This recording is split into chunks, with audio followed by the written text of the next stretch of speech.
Well, folks, I hope everybody had an amazing week. This week has been cold, and I'm sure it's been cold for most of the United States. However, this week has been extremely cold. I think today was negative 22 when I woke up, Fahrenheit. And with the wind chill, they were talking 30 to 40 below zero with the wind chill. So yeah, it's been cold. It's been cold for the last 4 days or so, and which hasn't led to a whole lot of outside work besides getting some wood cut and stuff like that. So what I want to do is go through what off-grid could look like for you. How it looks for me, for sure. Off-grid or means is you're not connected to any grids, utilities, basically. So you kind of create your own, right? What a homestead is basically your own farm, basically. Now, getting there is something that takes time, something that we all can't get done immediately. So there's different options out there. I'm just kind of going to go through how I did it, and I'll kind of monetize it so you guys can see actually how much it costed. Now, don't get me wrong, a lot of these are rough estimates.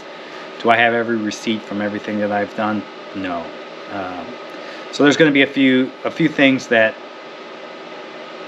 I can get down within 10% for sure, plus or minus 10%. And you can look up a lot of stuff on your own and kind of find out what it costs. My property, once I looked at numerous different properties throughout, it took me probably about a year to settle onto this property. And I originally bought 40 acres, which was roughly 20 or 2,000 an acre. It was actually cheaper. It was like 17 and some change an acre. And then I added 15 acres later, which was a little bit more than 2,000 an acre. So basically I have 55 acres, roughly costing me 2,000 an acre. So $110,000 for my property. And that was like the first big purchase. And then once you have your property, then you got to walk your property, figure out where you're going to build, how you're going to build, everything. So there's a planning phase that goes into that as well. Then once you find that, you got to clear the land. Well, I had to, right? So I had to clear my, I don't know, probably 200 to 300 trees had to be cleared. And then you gotta have a chainsaw to do that. And you gotta have some type of vehicle that can move logs. In the beginning, I was the vehicle and I was moving the logs. But then once you clear the land, somebody's got to come in, unless you have a tractor, come in and remove all them stumps, take all the topsoil off, level everything out, and then put gravel in for your driveway. So my driveway roughly costed me, I'm not an exact figure, but it was roughly 10 grand to put my driveway in. And that was mainly stump removal and gravel install. Now they did remove the stumps as well into the opening for the house and the garage, and just graveled the driveway, if you will. So that was roughly $10,000. And then we had to get the toilet in. Once everything was leveled and moved, I had to get an outhouse in here. And the outhouse was an old shed that was from the family. It was just kind of run down and it needed some repairs. So I just converted that shed into my outhouse, and then got that out here, dug the hole, put the outhouse over the hole, and then I had a bathroom. And then we started prepping for the slabs. for the garage first. There's some reasoning behind getting the garage out here before the house. One, I had never built before, and I'm sure a lot of people are going to be in this same boat if you are going this same route as I did. I never built anything before. I built a doghouse, a few other things when I was younger. So something on this scale was definitely not in my wheelhouse. Therefore, I figured it would be a lot easier to learn from my mistakes on a garage than it would be on my house and then move into the garage. So I decided to go with the garage first, and I think that worked really well for me in the long run.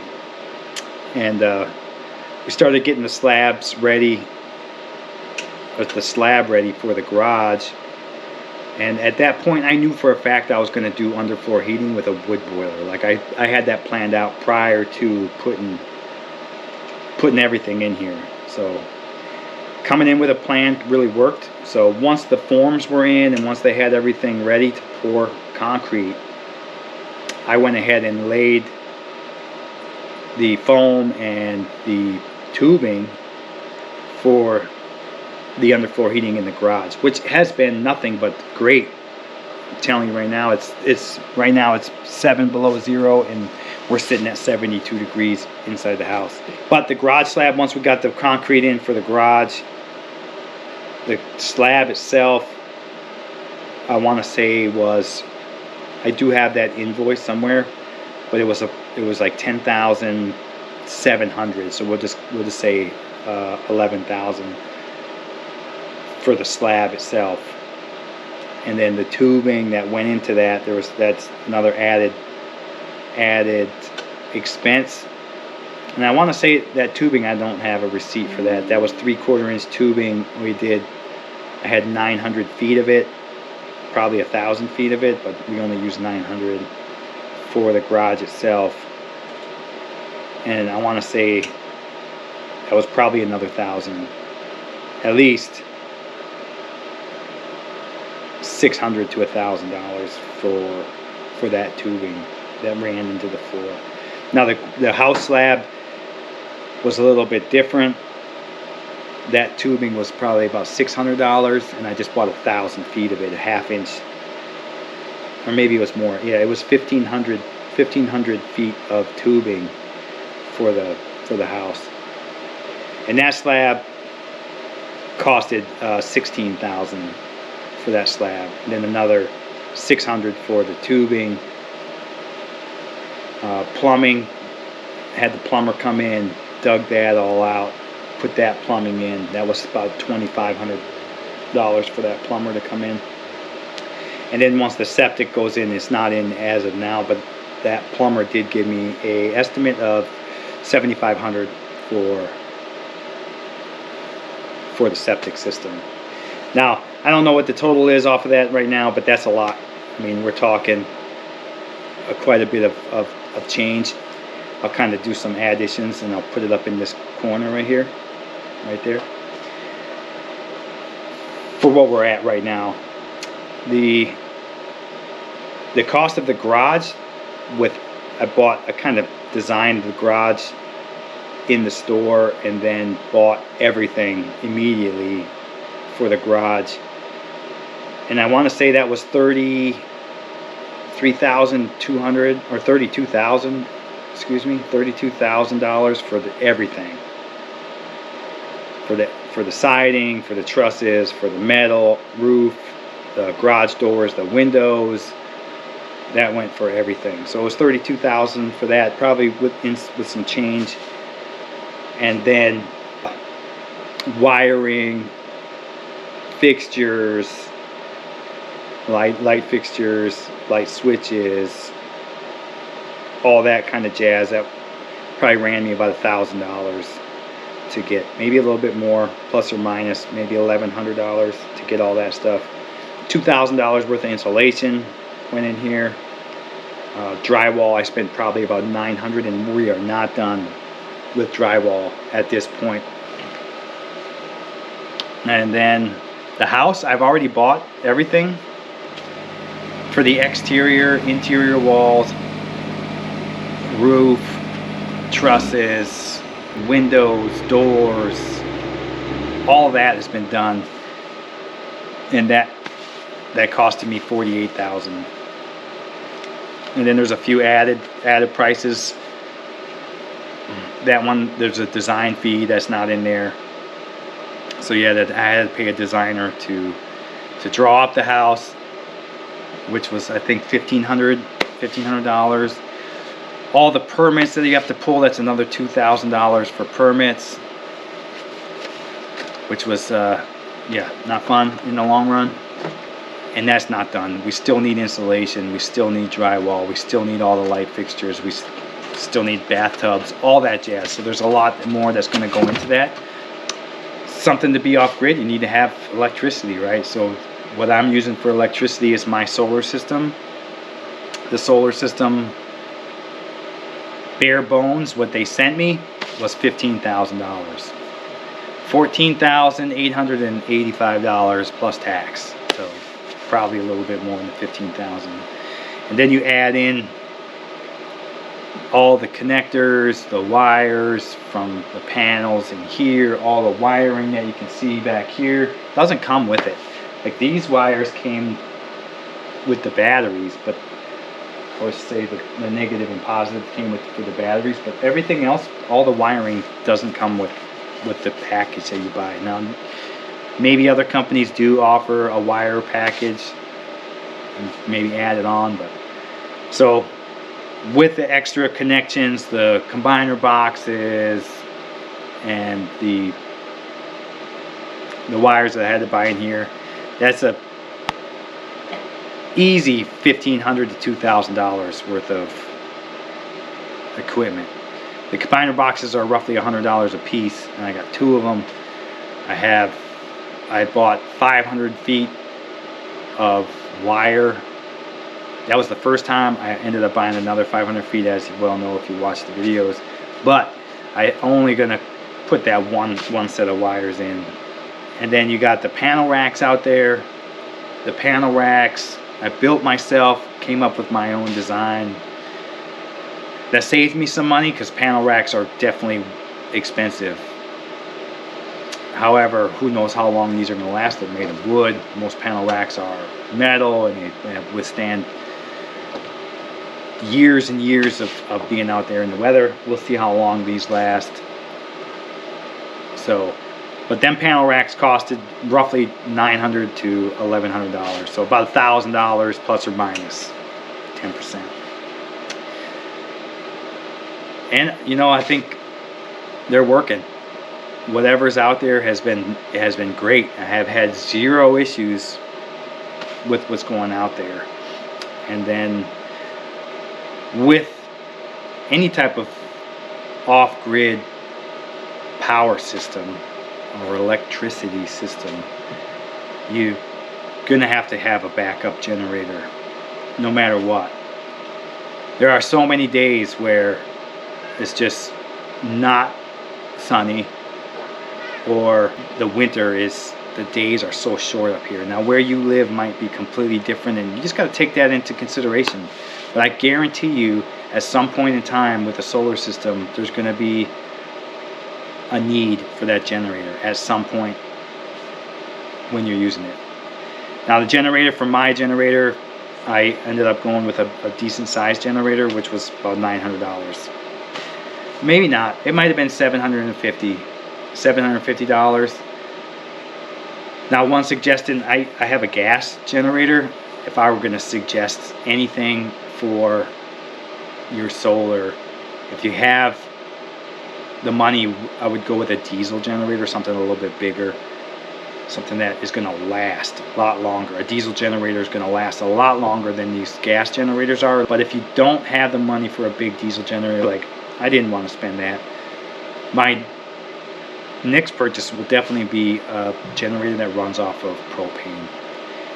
Propane is just so much easier. You can get a 100 pound tank, you can have a 500 pound tank, you can run your generator as needed, and then have something that's electric start, that starts right off of your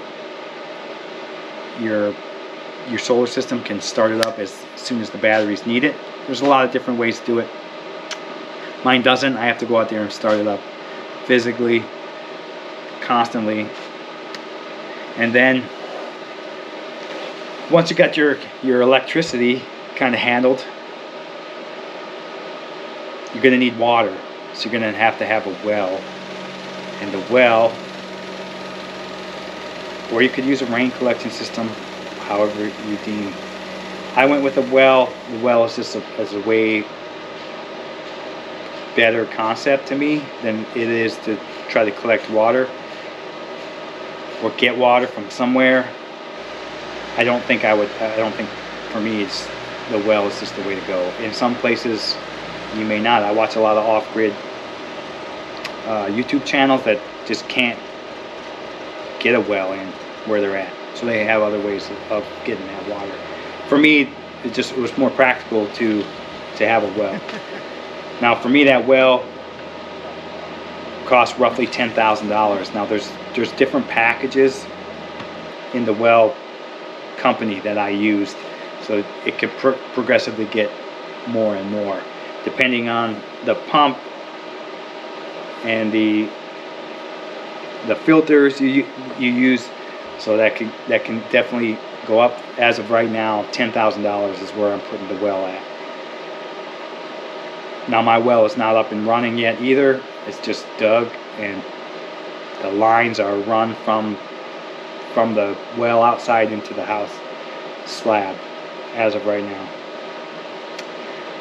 Then for me, heating, I have to have heat during the winter. There is just no way around it. And for me, I use the wood boiler. Now I didn't use that last year, but the wood boiler has been phenomenal. Is it a pain? Sure. We'll get into some of the ups and downs of being an off-grid homestead in a little while, but the wood boiler and most of the components needed to run the wood boiler, everything roughly costed $16,000. Now there are added different things that you're going to have to put in there, like your insulated pipe. I had to buy more, which was another $1,000, so $17,000 total for that, and then another $300 on fittings. That was a lot. There's a lot of fittings that go in there, and they don't sell you every one because they don't know which ones you need. That pretty much gets through a lot of the necessities for me to have on my homestead to be off grid. Now there's a lot more added to that. I mean, you need some vehicles, right? Especially from where I live. You need a four-wheel drive. Doesn't matter if it's a truck, car, whatever, but during the winter there is just no way for me to get around without that four-wheel drive. So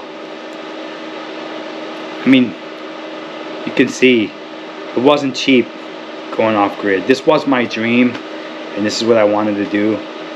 So the benefits of being off grid, I pay nobody but myself. So every penny that has been spent on this place is for me and my family. It doesn't go anywhere else. All the electricity that is used, saved, is all mine. It's all put back into my pocket, I guess, if you will. The goal is to be self-sustaining. I don't want to have to rely on anything or anyone. So things to come would be the garden to self-sustain my own food supply. Of course, hunting we already do. I guess if you really were to boil it down, I wouldn't have went off grid if I didn't have to. Of course, the lifestyle I live is the lifestyle you live, the same as anybody. You have TV, you have internet, you have microwave, you have washer, dryer. I want to have the same thing. So therefore, I wouldn't have went off grid except for the fact that the power company quoted me $45,000 to get power from the highway to my house, and I definitely wasn't going to pay that. the $15,000 for the solar was way better than one, paying $45,000 to get power here, and two, to pay them a monthly fee for utilizing. People could make this happen a lot faster than I did. Of course, you got to have the money to do that. Money makes the world go round, I guess. And if you had the money and you could have a contractor out here to build your building, to cut your trees, do all that, they would come out with a team which would be a lot faster. So you're able to do it faster or slower if you want. I mean, you don't have to do